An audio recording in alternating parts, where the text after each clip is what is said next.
Los libros de Primera y Segunda de Reyes. Aunque nuestras Biblias son dos libros separados, originalmente fueron escritos como un libro que cuenta una historia unificada que continúa del libro de Samuel que le antecede.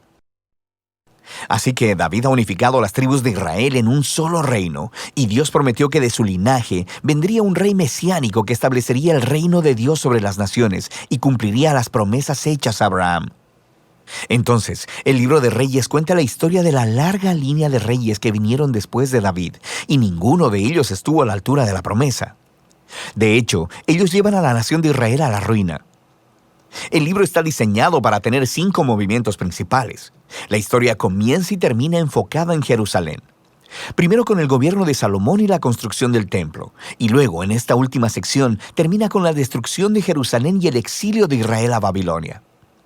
Y las 3 secciones centrales están compuestas por la historia que nos lleva a esa tragedia. Y explican cómo Israel se dividió en 2 reinos rivales, cómo Dios trató de prevenir la corrupción de Israel enviando a los profetas, y cómo el exilio se convirtió en la inevitable consecuencia del pecado de Israel. El libro inicia con 2 capítulos acerca del traspaso del reino del anciano David a su hijo Salomón. Y las últimas palabras de David a Salomón son muy similares a aquellas de Moisés y Josué y Samuel al pueblo. Es un llamado a permanecer fieles a los mandamientos del pacto y a permanecer leales solo al Dios de Israel. Pero las palabras de David parecen un poco huecas, porque luego David y Salomón se ponen a conspirar de cómo van a consolidar este nuevo reino a través de una serie de asesinatos políticos. No es un buen inicio. El momento más brillante de Salomón es cuando le pide a Dios sabiduría para guiar a Israel, e incluso completa el sueño de David de hacer un templo para el Dios de Israel. Aquí la historia se detiene y describe con detalle el diseño de este templo. Justo como en el diseño del tabernáculo en la Torá, tenemos mucho oro y joyas, e imágenes de ángeles y árboles frutales. Todo este simbolismo hace eco del jardín del Edén. Es el lugar en donde el cielo y la tierra se encuentran, donde mora la presencia de Dios con su pueblo. Pero en cuanto Salomón termina el templo, toma una horrible decisión y el reino se desmorona. Él empieza a casarse con las hijas de otros reyes, cientos de ellas, para hacer alianzas políticas. Y luego, él adopta a los dioses de esas mujeres e introduce su adoración en Israel. Luego, Salomón acumula enormes cantidades de riquezas y organiza un ejército gigante. Incluso instituye el trabajo de esclavos para todos sus proyectos de construcción. Si miras en la Torá y revisas las reglas para los reyes de Israel en Deuteronomio 17, verás que Salomón está rompiendo cada una de ellas. Así que para el tiempo de su muerte, Salomón se parece más a Faraón, el rey de Egipto, que a su propio padre. La siguiente sección inicia con el hijo de Salomón, Roboán, actuando justo como su padre. Es una historia muy triste de ambición y hambre de poder. Él trata de subir los impuestos para el trabajo de los esclavos, y bajo el liderazgo de Jeroboam, las tribus del norte rechazan esto, se rebelan y se separan para formar su propio reino rival. Y ahora en la historia tienes al reino del sur, Judá, centrado en Jerusalén con reyes del linaje de David. Y ahora también este nuevo reino del norte llamado Israel, cuya capital eventualmente será Samaria. Además, Jeroboam construye 2 templos para competir con el templo de Salomón en el sur. Pone en cada uno un becerro de oro para representar al Dios de Israel. La conexión con Éxodo 32 y el becerro de oro es bastante explícita. A partir de este punto, la historia va de un lado para otro, de norte a sur, trazando el destino de ambos reinos. Cada reino tuvo alrededor de 20 reyes consecutivos, y conforme se nos presenta cada rey, el autor evalúa su reinado según algunos criterios. ¿Adoraban solo al Dios de Israel o promovían la adoración a otros dioses? ¿Lidiaron con la idolatría entre el pueblo y permanecieron fieles al pacto como David o se volvieron corruptos e injustos? Y de acuerdo a estos criterios, el autor no encuentra reyes buenos en el reino del norte, 0 de 20. Y luego, en el reino del sur, Judá, solo 8 de 20 obtienen una calificación positiva, lo que se conecta con otro gran propósito del libro, que es introducir el rol de los profetas, figuras clave en la historia de Israel. En la Biblia, los profetas no eran adivinos, sino que hablaban en nombre del Dios de Israel y desempeñaban el rol de guardianes del pacto, lo cual significa que condenaban la idolatría y la injusticia tanto de los reyes como del pueblo. Ellos le recordaban constantemente a Israel de su llamado de ser luz a las naciones, de que debían obedecer los mandamientos de la Torá. Así que los profetas retaban a Israel a que se arrepientan y que confíen en su Dios. En estas secciones centrales, para cada rey, Dios levanta profetas para pedirles cuentas. Los profetas más prominentes son los del norte. Elías y su discípulo Eliseo están justo ahí en el centro del libro.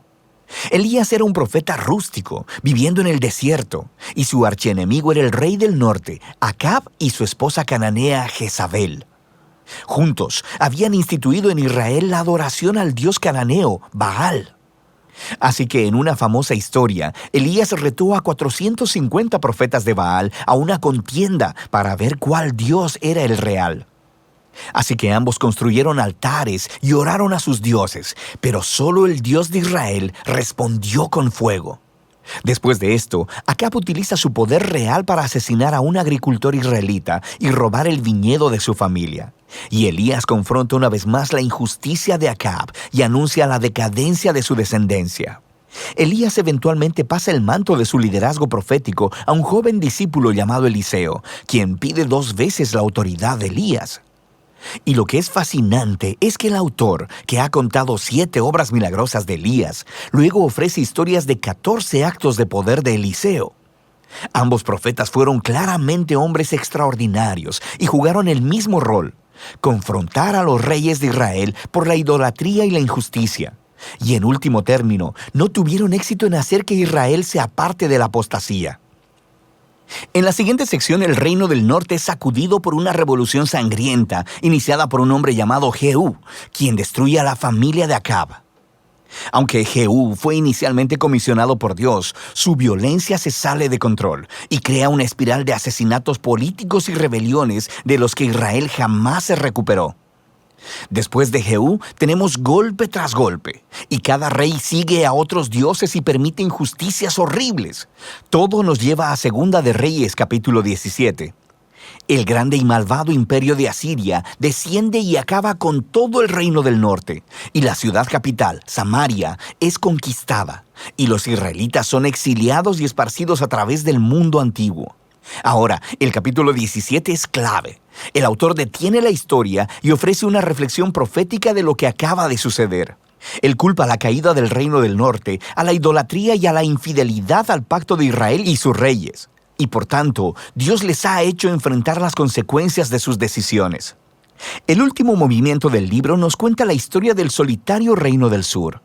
Aquí conocemos a varios reyes muy heroicos, como Ezequías, quien confía en Dios cuando los ejércitos de Asiria tocan la puerta de Jerusalén. O Josías, quien descubre un rollo perdido de la Torá en el templo. Empieza a leerlo y es confrontado, e instituye reformas religiosas para quitar la idolatría y las influencias cananeas de la tierra. Pero Judá ya está demasiado arruinado. El rey que gobierna entre estos dos, Manasés, es por mucho el peor.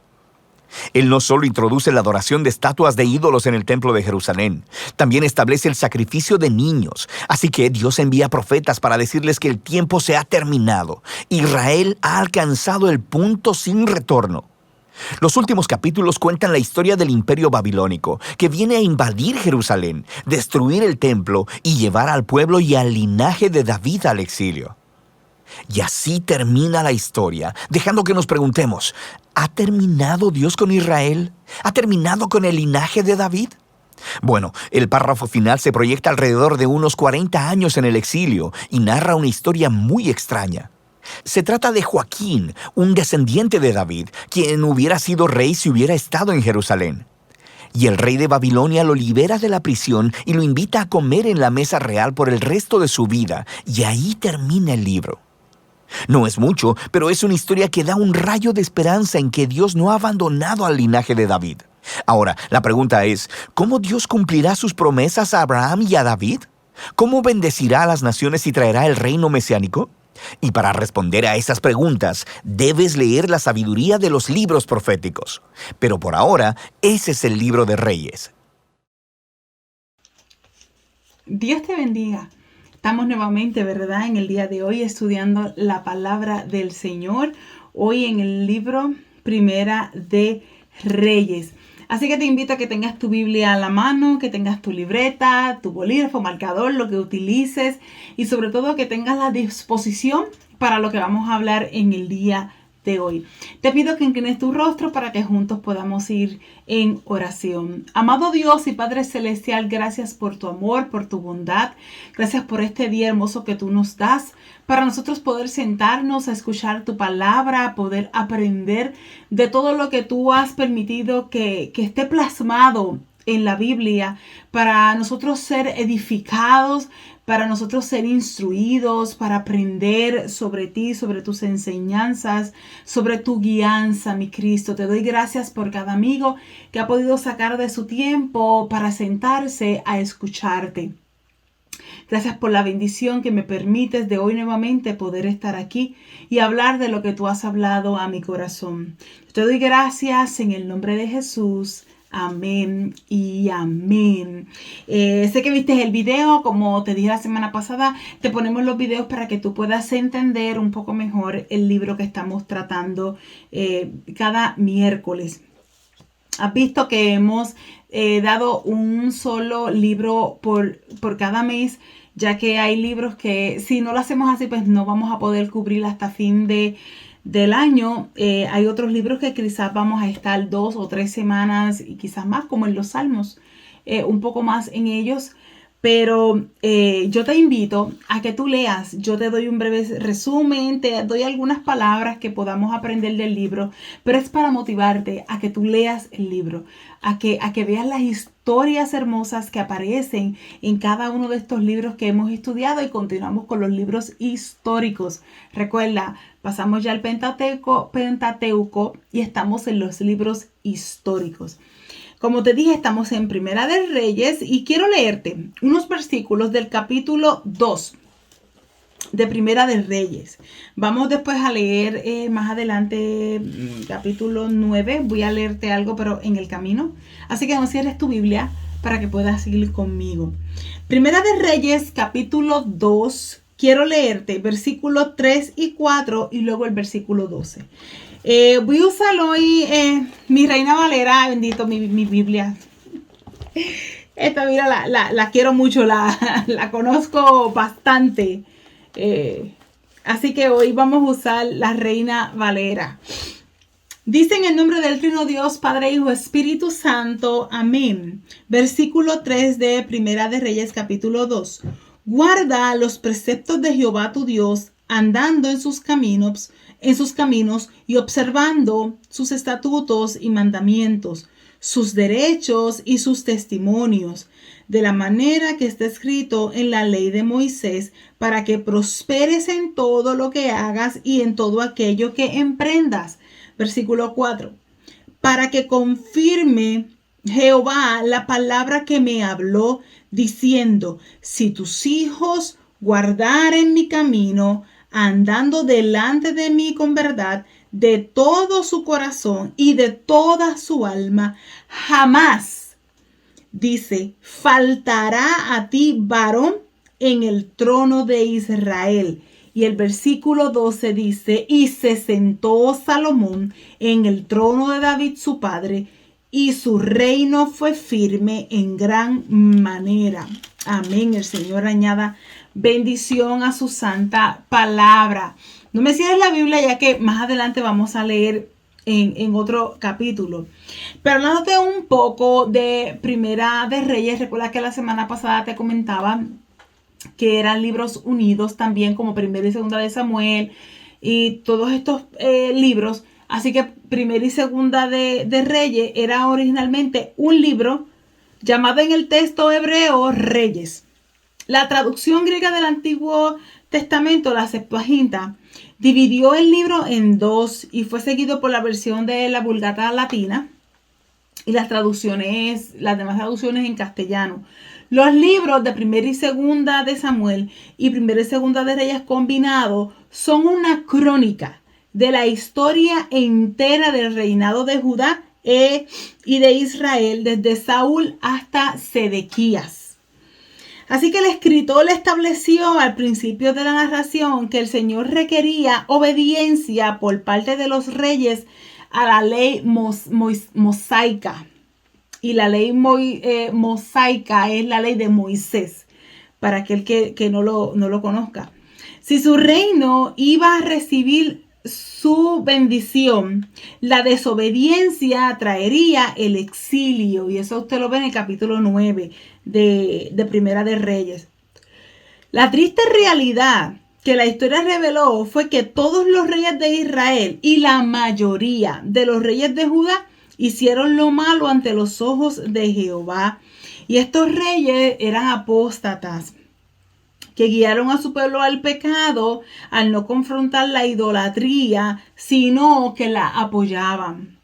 Y debido al fracaso de los reyes, el Señor le envió a sus profetas para confrontar tanto a los monarcas como al pueblo con su pecado y su necesidad de regresar a Dios. Debido a que el mensaje de los profetas fue rechazado, los profetas predijeron que las naciones serían llevadas al exilio. Y ya eso usted lo puede leer cuando entremos a Segunda de Reyes. Al igual que toda la profecía pronunciada por los profetas en Reyes, esta palabra del Señor se cumplió. Y como te dije, en Segunda de Reyes vamos a estar viendo un poquito sobre esto. Según la tradición judía, el escritor de Reyes, ellos proponen, la tradición judía propuso que Jeremías fue el que escribió el libro de Reyes, aunque entienden que eso es muy poco probable, debido a que el acontecimiento final registrado en el libro en Segunda de Reyes ocurrió en Babilonia en el 561 a.C. Y Jeremías nunca fue a Babilonia, sino a Egipto. Y usted lo puede ver en Jeremías 43. Habría tenido por lo menos 86 años de edad en el año 561 a.C. La identidad del autor no está nombrada, sigue desconocido, pero parece que el autor con mucha probabilidad era un profeta no mencionado, quien vivió en el exilio con Israel en Babilonia. Y Reyes pues fue escrito entre 561 y 538 antes de Cristo. Y el autor en este libro lo que nos quiere demostrar es que la nación hebrea depende de su fidelidad a Dios y que todos los males que han venido sobre Israel y Judá son efecto de su infidelidad. Y ya mismo, ¿verdad? Es un resumen que te traigo del libro porque ya mismo vamos a entrar en una enseñanza con un enfoque semejante a Deuteronomio, que enseña que el camino de la prosperidad y la bendición es la obediencia. Y tú y yo somos testigos de esto. Cuando tú y yo obedecemos al Señor, cuando tú y yo seguimos sus preceptos, su voluntad, seguimos su ley, obedecemos la ley, cumplimos la ley, nuestro camino es prosperado, en nuestro camino llega la bendición de parte del Señor. El autor intenta tocar la función de la palabra de Dios en la historia. Así que la historia del pueblo escogido consiste en una serie de profecías y sus cumplimientos. La palabra de Dios es palabra de juicio y de salvación. Y aunque Israel y Judá sufrieron castigos por su infidelidad al pacto de Jehová con Israel, Dios no permitió la aniquilación por completo. Porque según el pacto davídico, la línea real seguiría. Habría salvación gloriosa, aunque en algunos pasajes esta esperanza pudiéramos decir que se está viendo solamente en un remanente, se ve en unas muy pocas personas o en un grupo muy selectivo. Para disfrutar esa salvación, Israel tiene que volver a Jehová. Y yo diría más, para que tú y yo podamos disfrutar de la salvación, tenemos que volver a Jehová. Yo decidí volver a Jehová y aunque fui criada en el Evangelio y aunque toda mi vida Pero yo tuve que tomar mi decisión. Yo tuve que dar ese paso de mi salvación. Yo tuve que decir, ¿sabes qué? Yo tengo que reconocer que Jehová es real. Yo tengo que disfrutar de la salvación de Jehová. Yo me tengo que volver a Él y reconocer de que aunque toda mi vida me han llevado a la iglesia, aunque toda mi vida me han puesto ahí a participar en la iglesia, me han encaminado, pero yo necesito tomar mi paso. Yo necesito tomar mi decisión de aceptar al Señor, de estar a sus pies. Así que hoy yo te digo, si tú te has descarriado, si sientes que te has alejado, hoy es tu momento. Hoy es tu momento de tu salvación. Hoy es el momento de que tú vuelvas a sus pies, de que tú te reencuentres con el Maestro para que tú puedas aprovechar las bendiciones que Él tiene para tu vida. Él tiene bendiciones para nosotros. Él tiene promesas para nuestras vidas. Él las tiene ahí esperando para que se cumplan en cada uno de nosotros. Así que quiero hablarte un poquito de la vida de Salomón. Salomón fue el tercer y último rey del Reino Unido de Israel, después del rey Saúl y el rey David. Él fue el hijo de David y de Betsabé. Recuerda que Betsabé, David la vio, a David le gustó y David hizo lo que fuese por tenerla con él. Así que ella era la esposa de Urías, el hitita, y David lo mandó a matar. David lo mandó a matar porque él quería quedarse con Betsabé. Así que mientras él estaba en la batalla, lo mataron. Salomón escribió el Cantar de los Cantares, el libro de Eclesiastés y gran parte en el libro de los Proverbios. Su autoría del libro de Eclesiastés, algunas personas lo discuten.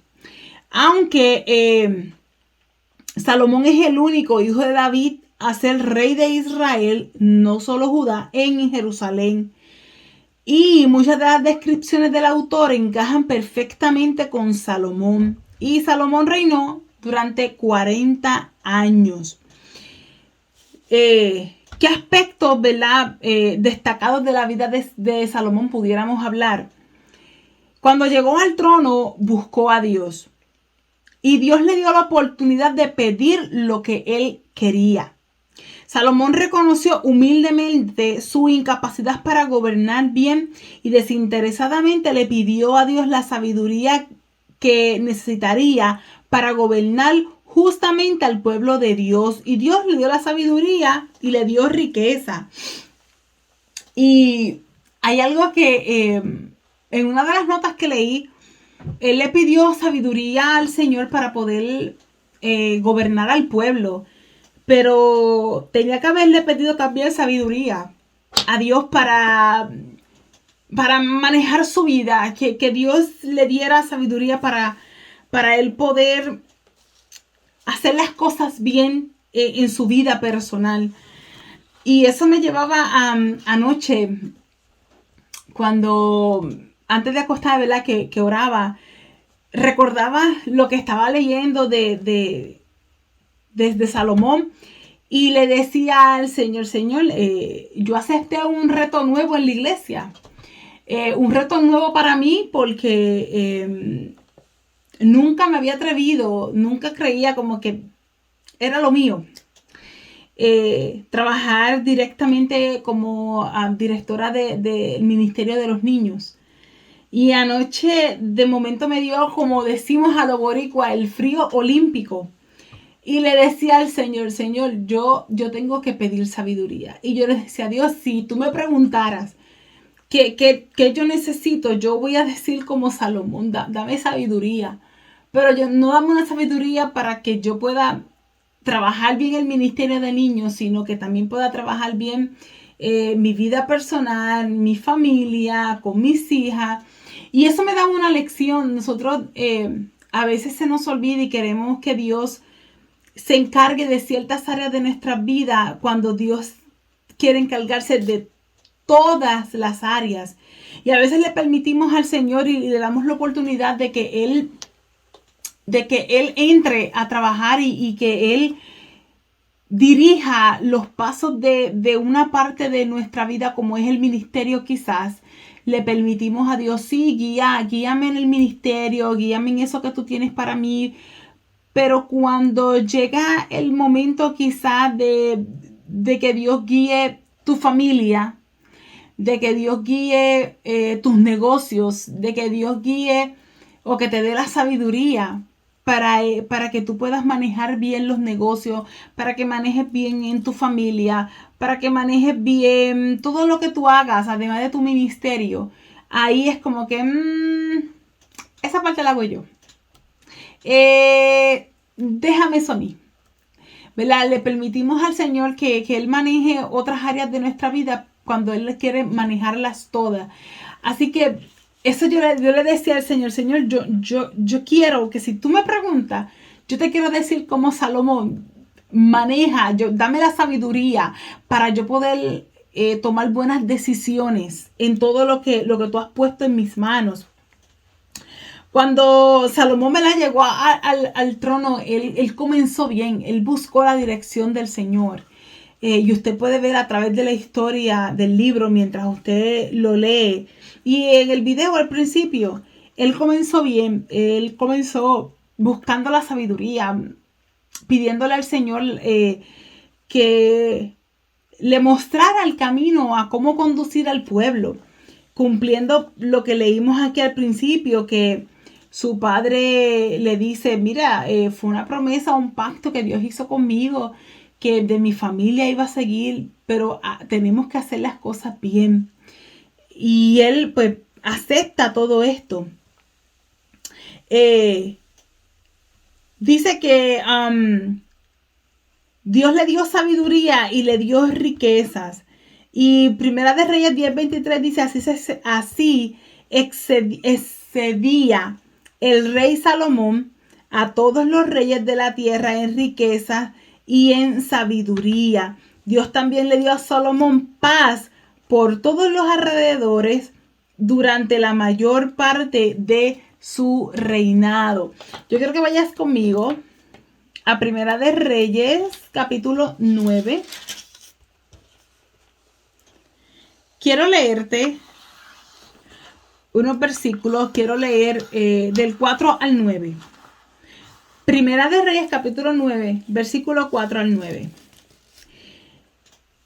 Y si tú anduvieres delante de mí, como anduvo David tu padre, en integridad de corazón y en equidad, haciendo todas las cosas que yo te he mandado y guardando mis estatutos y mis decretos, yo afirmaré el trono de tu reino sobre Israel para siempre, como hablé a David tu padre, diciendo, no faltará varón de tu descendencia en el trono de Israel.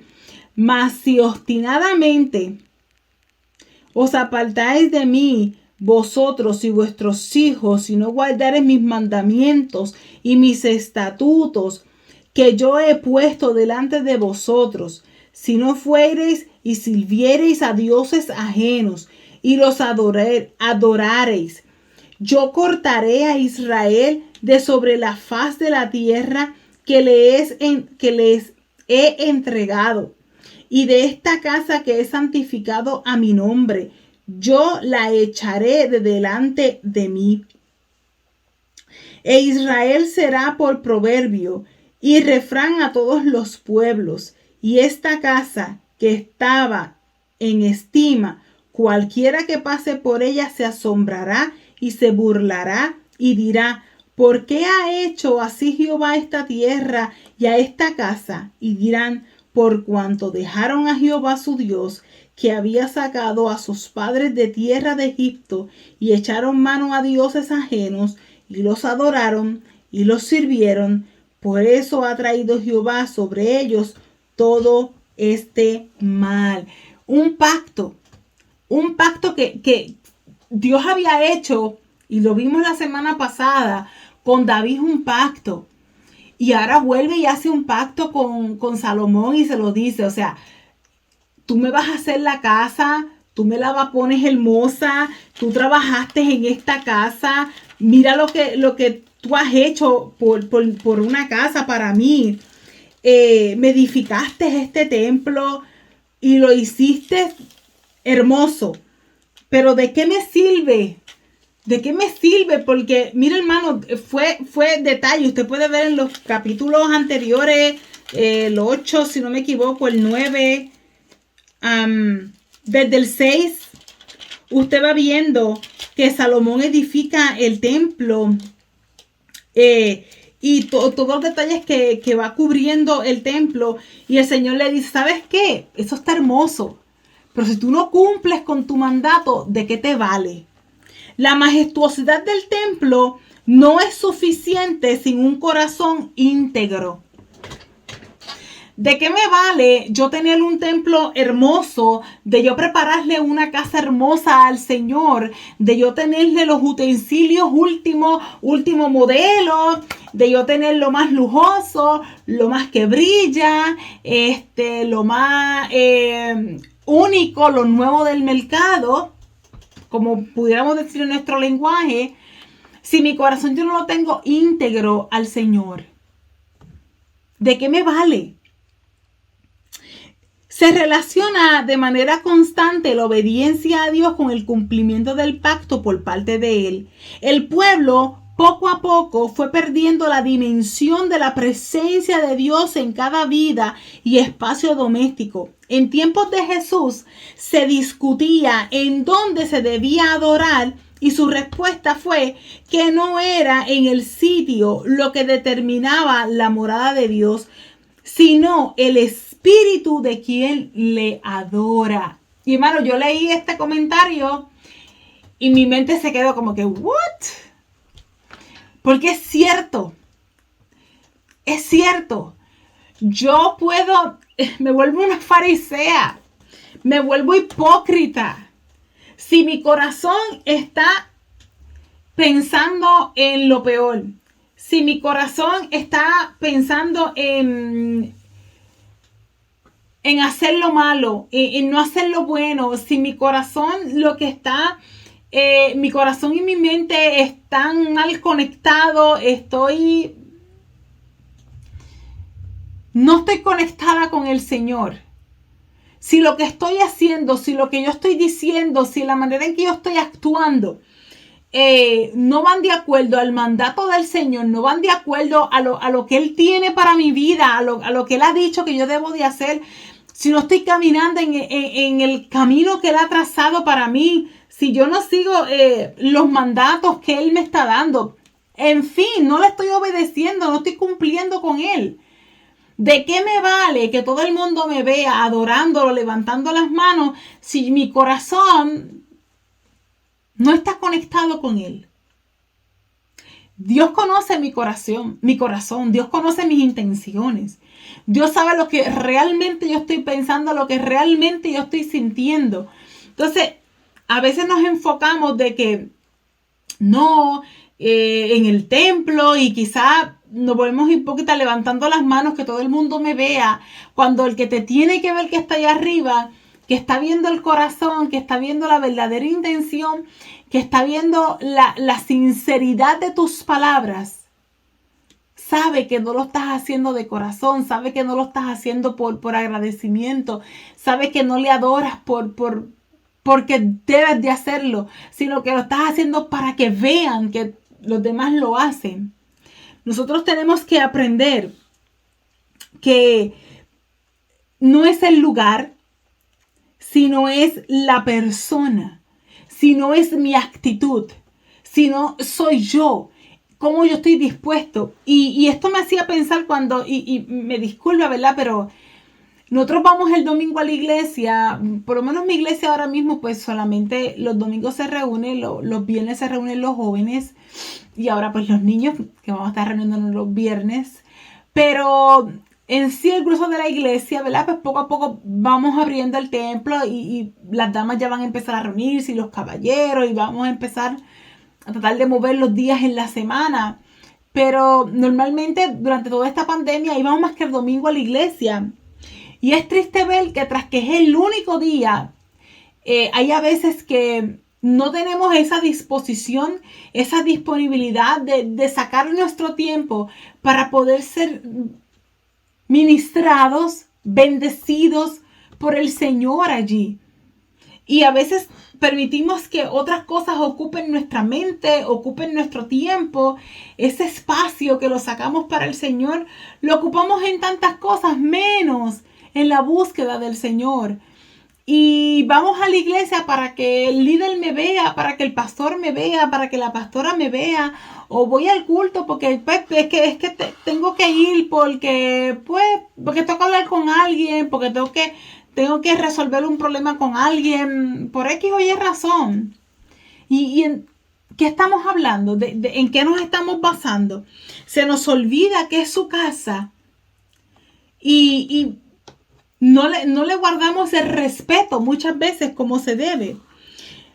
Una clara ilustración de la sabiduría de Salomón, para volver al tema, es el juicio que realizó de una disputa sobre la identidad de la verdadera madre de un niño recién nacido. Salomón no solo fue, y eso usted lo puede ver en Primera de Reyes capítulo 3, donde Salomón, ¿verdad? Estas dos madres alegaban que ese niño vivo era el de las dos.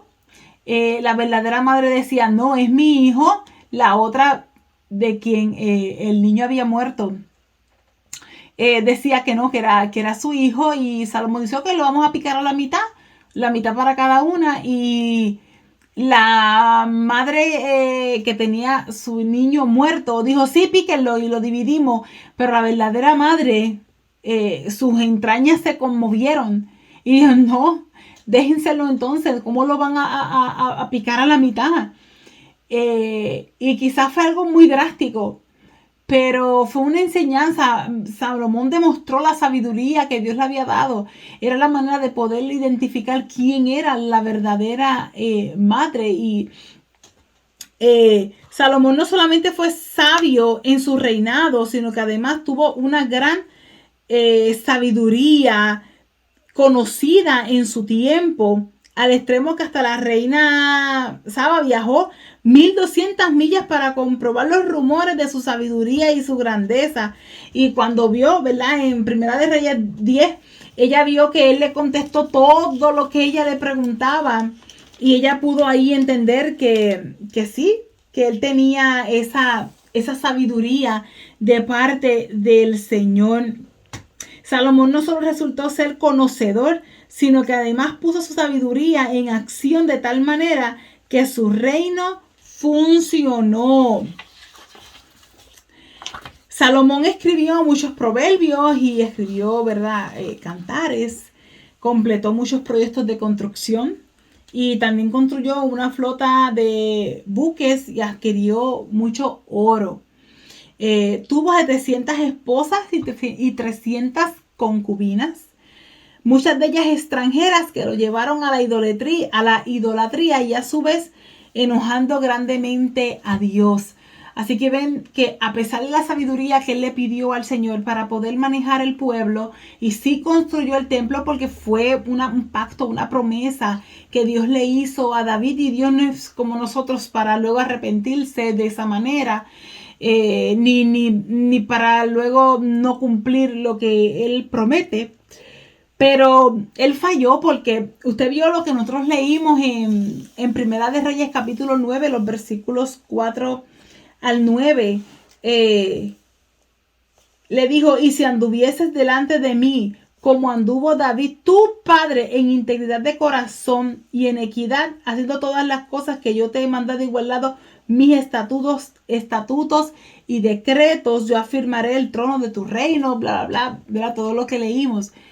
Pero él se le olvidó, dentro de la sabiduría que le pidió al Señor, poder tener esa sabiduría para poder manejar a su vida, poder manejar su vida personal, su corazón hacia el Señor, poder tenerlo íntegro hacia el Señor. Y él cometió el error de casarse con estas otras mujeres que lo llevaron al pecado, que lo llevaron a la destrucción, que lo llevaron a hundimiento del pueblo, de su reinado.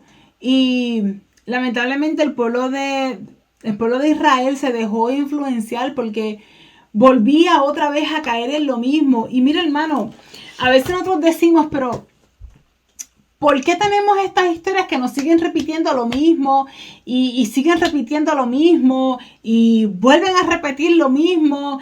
Y cada vez que nosotros hablamos, Él nos está diciendo lo mismo sobre el pueblo de Israel. Es que había un problema con el pueblo de Israel. Un serio problema con el pueblo de Israel. Todo el tiempo volvía al mismo pecado. Todo el tiempo caía otra vez en el mismo pecado. Todo el tiempo volvían a repetir la misma historia. Parecen Dios no poder aprender que Dios los sacó de Egipto, que Dios los liberó, que Dios los atravesó por el mar Rojo, que ellos atravesaron el desierto, que ellos se enfrentaron a gigantes, que ellos pelearon en batallas, que Dios era fiel ahí con ellos. Ellos no parecen poder ver este panorama y ellos vuelven a caer y Dios vuelve y les habla y les pone todo y les da reyes. Ellos querían reyes, vamos a los reyes, pero obedézcanme. Y nosotros caemos a veces en esa misma conducta. Nos vamos como el pueblo de Israel. Dios nos habla, Dios nos muestra y quizás decimos, ay, pero ¿por qué fulano otra vez pasando por lo mismo? O mira, como que vamos para atrás en vez de progresar, en vez de crecer, en vez de subir, estamos echándonos hacia atrás. Vamos atrasando el plan del Señor porque estamos actuando como actuaba el pueblo de Israel. Hacemos las mismas cosas, se nos olvida, cometemos otra vez los mismos errores y Dios vuelve a hablarnos y volvemos. Pero todo tiene una consecuencia. El pueblo de Israel tuvo consecuencias. Los profetas le hablaban, mira, te lo estoy advirtiendo, o tú lo vas a hacer o tú me haces caso. Y lo leímos, si no me equivoco, fue al principio. Los profetas volvían y les hablaban y decían, ¿saben qué? Las naciones serán llevadas al exilio. ¿Por qué? Porque si es que no hacen caso, por más que se les habla y le envían hasta los profetas. ¿Cuántas veces el Señor nos habla? Te habla por sueños, te habla a través de la palabra, te envía un profeta, te lo dice a través de la misma palabra. El predicador lo está mencionando, pero nosotros volvemos a lo mismo. Vuelvo y caigo en la misma rutina, vuelvo y caigo en el mismo error, en el mismo pecado, vuelvo y hago otra vez lo mismo cuando Dios me está hablando, pero es que yo no lo puedo entender. Es que yo sigo cometiendo los mismos errores. Pero ¿saben qué? Hay 7 enseñanzas que nos da este libro de Primera de Reyes, y yo te lo puedo decir brevemente. La primera, que aprendemos de Salomón en el libro de Reyes. Cuando buscamos a Dios con todo nuestro corazón, lo encontramos. En Primera de Reyes, capítulo 3, versículo 3 al 7, dice, mas Salomón amó a Jehová. Capítulo 3, versículo 3 al 7. Mas Salomón amó a Jehová andando en los estatutos de su padre David. Solamente sacrificaba y quemaba incienso en los lugares altos. E iba el rey a Gabaón, porque aquel era el lugar alto principal, y sacrificaba allí 1000 holocaustos. Sacrificaba Salomón sobre aquel altar. Y se le apareció Jehová a Salomón en Gabaón una noche en sueños, y le dijo, pide lo que quieras que yo te dé. Y Salomón dijo, tú hiciste gran misericordia a tu siervo David mi padre, porque él anduvo delante de ti en verdad, en justicia y con rectitud de corazón para contigo. Y tú le has reservado esta tu gran misericordia, en que le diste hijo que se sentase en su trono, como sucede en este día. Ahora pues, Jehová Dios mío, tú me has puesto a mí, tu siervo, por rey, en lugar de David mi padre, y yo soy joven y no sé cómo entrar ni salir. Cuando buscamos a Dios con todo nuestro corazón, lo encontramos. En el monte, Él encontró al Señor y Dios se le mostró y Dios le habló en sueño y Dios le dijo, ¿qué te doy? ¿Cuántas veces el Señor nos habla y nos pregunta qué necesitas, qué quieres que te dé, qué te voy a suplir, qué me pides hoy? Pero tenemos que buscarlo. A veces queremos que Dios venga y nos hable y nos dé lo que pedimos cuando nosotros no hemos sacado el tiempo para pedirlo. La segunda lección. Aquellos que honran a Dios, Él los honra. Y pudiéramos leer el versículo 11. Y le dijo Dios, porque has demandado esto y no pediste para ti muchos días, ni pediste para ti riquezas. Acuérdate que Él le pidió la sabiduría. Ni pediste la vida de tus enemigos, sino que demandaste para ti inteligencia para oír juicio. He aquí, lo he hecho conforme a tus palabras. He aquí que te he dado corazón sabio y entendido, tanto que no ha habido antes de ti otro como tú, ni después de ti se levantará otro como tú. Dios le dio lo que él estaba pidiendo. La tercera enseñanza, ¿verdad?, que podemos aprender de Salomón. Dios nos capacita para llevar a cabo las tareas a las cuales nos llama, si confiamos en Él. Capítulo 3 está hablando de lo mismo. Tenemos que confiar en Él. Él me da la capacidad a mí para yo poder hacerlo. Él me da a mí las herramientas. Él me da a mí los utensilios necesarios. Él prepara mis manos. Él prepara mis pies. Él prepara mi boca. Él prepara mis ojos, mis oídos para lo que Él tiene para mi vida. Pero tenemos que confiar en su palabra. Tenemos que confiar, y yo no hablo de la palabra de la Biblia. Tenemos que confiar en su palabra cuando Él habla a mi vida, cuando Él habla a mi corazón, cuando Él me dice lo que Él tiene para mí, cuando Él me dice lo que Él va a hacer conmigo. Yo le tengo que creer. Que quizás me da miedo, claro que sí, me puede dar miedo, que quizás me siento asustado, que quizás creo que no lo voy a poder lograr, pero cuando ponemos nuestra confianza en el Señor, cuando ponemos nuestras manos al Señor, cuando ponemos todo nuestro ser en Él y confiamos en su palabra, lo vamos a poder lograr. La número 4, la vida espiritual es un maratón, no una carrera de velocidad. Un buen comienzo no siempre es suficiente para terminar bien. Esto va paso a paso, día a día. No es una carrera que la tenemos que terminar mañana mismo, sino que es una carrera que nos va a traer obstáculos, que quizás vamos a tener que nadar, que quizás vamos a tener que arrastrarnos casi, que vamos a tener las fuerzas al otro día, pero lo vamos a poder llegar. Es más largo, es más trabajoso, pero lo vamos a poder lograr. Pero nosotros tenemos que tener, ¿verdad? Nuestra vida espiritual tiene que estar conectada con Cristo. Número 5. Podemos sinceramente pedirle a Dios que incline nuestro corazón hacia Él. Primera de Reyes, capítulo 8, 57 y 58. Quiero leértelo. Primera de Reyes, capítulo 8, 57 y 58.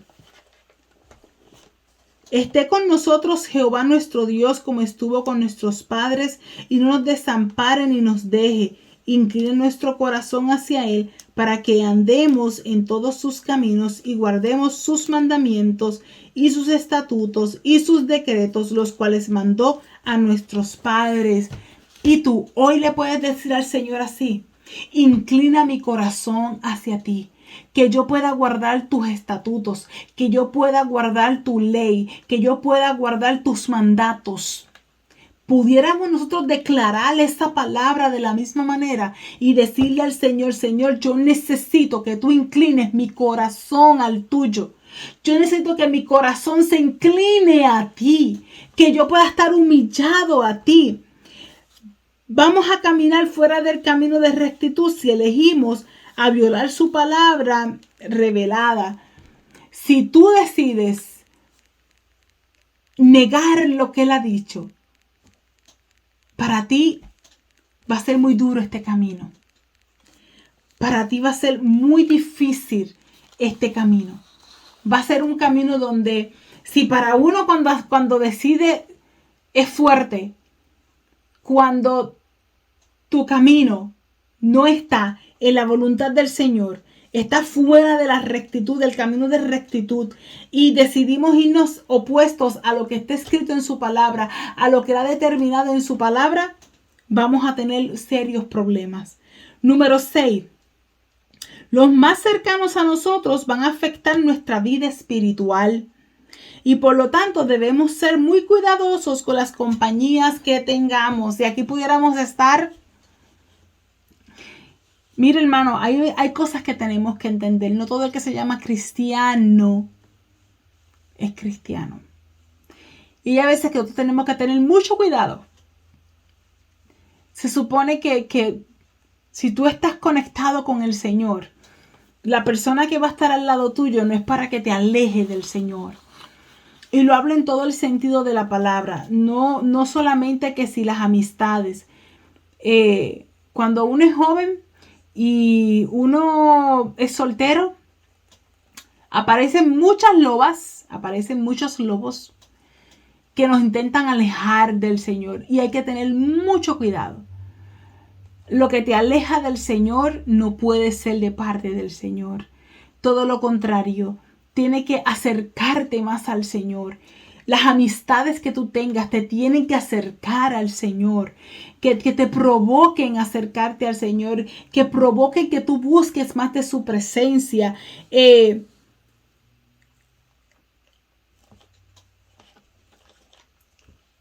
Tu vida espiritual no puede flaquear porque esa persona está a tu lado.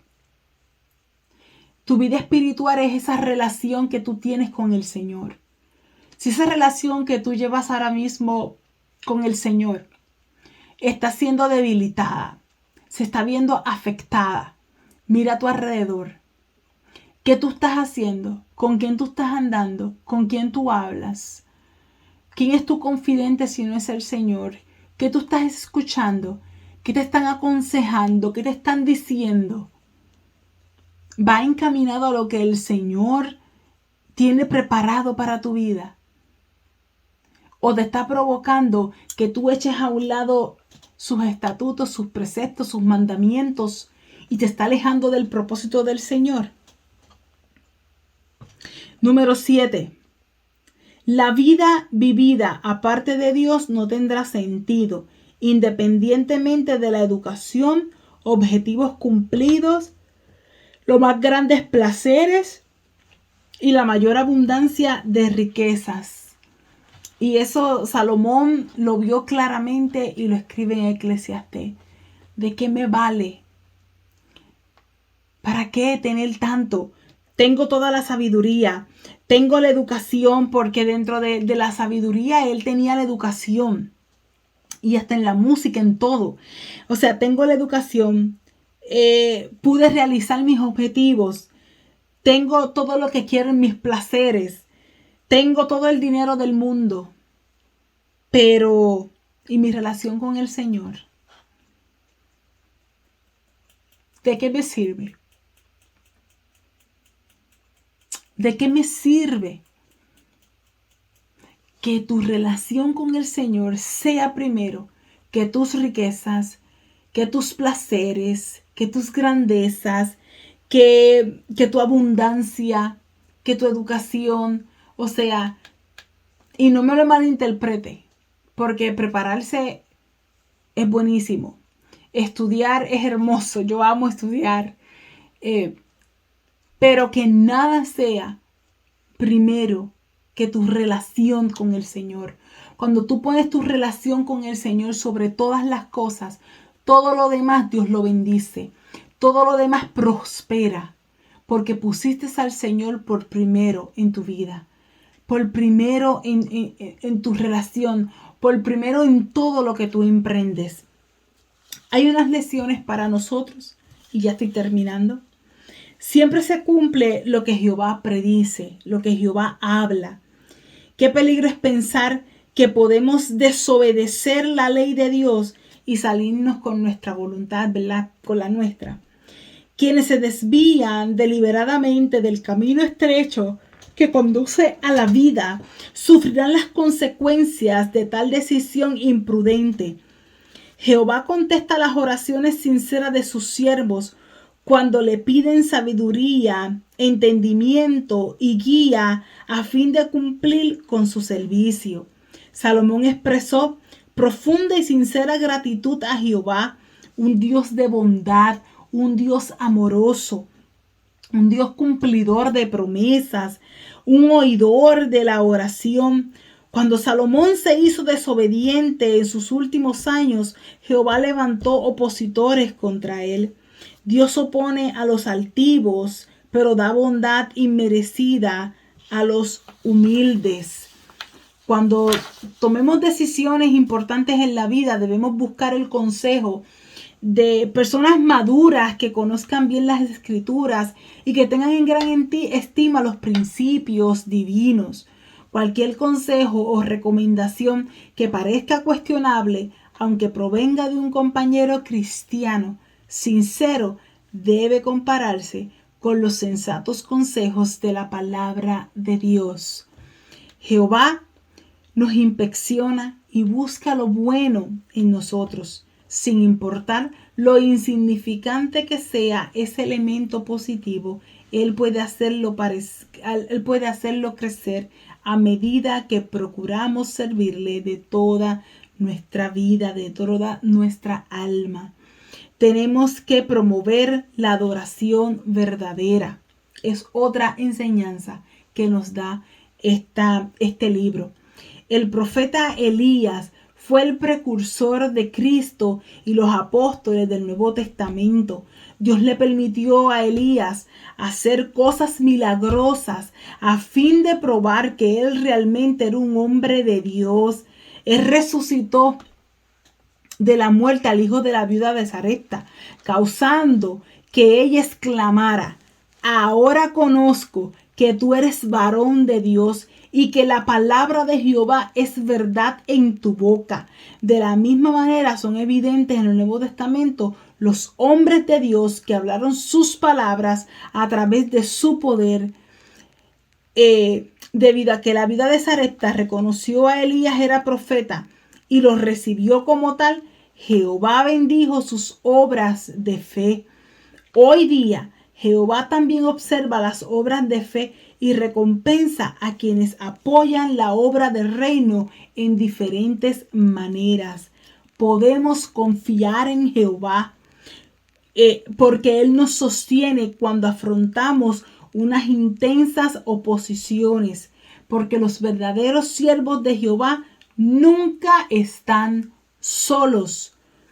Dios los tiene en sus manos. Jehová no es un Dios de la naturaleza ni una simple personificación de las fuerzas naturales. Si pudiéramos resumir, diríamos que Primera de Reyes es una historia de cómo se pierde un reino, un relato que absorbe toda nuestra atención. Y al leer estos libros, la clave para conseguir que cobren vida y sean vital importancia en nuestras vidas es darnos cuenta de que son ayudas visuales de las que se vale Dios para mostrarnos lo que está sucediendo en nuestras vidas. Podemos vernos reflejados en cada uno de estos relatos y cuando lo hacemos nos da la impresión de que estas palabras tienen ojos y nos están mirando y nos damos cuenta de que las palabras están dirigidas exacta y directamente a nosotros. Pero esto sucede cuando permitimos que la palabra ministre a nuestras vidas. Salomón cometió muchos errores, pero Dios cumplió la promesa. Dios escogió, y es una lección hermosa. ¿Por qué? Como te decía, Rahab la ramera, de ahí nace Boz. Se casa con una moabita sin tener derecho a ser parte. Ella entra a ser parte. Y Ruth entra a ser parte del pueblo de Israel. Y allí nace Obed. Y de ahí sale David. Y por ahí Salomón. Hasta que llega al linaje de Jesús. Dios no escogió personas perfectas para traer a su Hijo a este mundo por ti y por mí. Pero cogió corazones dispuestos a seguir sus mandatos, corazones dispuestos a obedecer, corazones dispuestos a escuchar. ¿Y tú? ¿Estás dispuesto hoy a que Dios también te utilice con todos los errores que tú hayas cometido, con todos los pecados que tú hayas hecho? Si tu corazón está dispuesto a que Dios lo utilice como Él desee, a que Dios pueda obrar en ti, a que Dios pueda cumplir el llamado en tu vida, entonces hoy es tu día. Y hoy es tu día de decirle al Señor, Señor, yo sé que yo cometí errores. Y estás ahí, inclina tu rostro y háblalo con el Señor. Y dile, Señor, yo sé que yo cometí errores. Yo sé que yo te he fallado. Yo sé que he pecado delante de ti. Pero hoy mi corazón está inclinado delante de ti. Hoy yo humillo mi corazón delante de ti y yo te pido que tú hagas con él como a ti te plazca, conforme a tu voluntad, a lo que tú tienes escrito. Dame la sabiduría para yo poder seguir tus caminos, para que mi vida espiritual, mi vida profesional, para que mis negocios, para que todo lo que yo emprenda sea dirigido por ti, sea dirigido por tu palabra, sea dirigido por tus caminos, mi Señor. Dile al Señor que hoy es tu día de decisión. Dios mío, gracias por esta bendición, por esta oportunidad de hablar tu palabra. Lo que tú has puesto en mi corazón, eso he traído en el día de hoy y te pido que la misma sea de bendición para cada uno de los oyentes, mi Cristo. Yo te doy gracias y yo te pido, mi Señor, que tú permitas que esta palabra estremezca nuestras vidas y que podamos entender que solamente con tu fidelidad, siguiendo tus estatutos, poniendo nuestro corazón en tus manos, tú vas a bendecir nuestras vidas, tú vas a bendecir nuestras casas, tú vas a bendecir nuestros ministerios, tú vas a bendecir nuestros trabajos, mi Señor, y todo lo que tengamos en las manos para hacer será de bendición. En el nombre de Jesús, amén y amén. Dios te bendiga.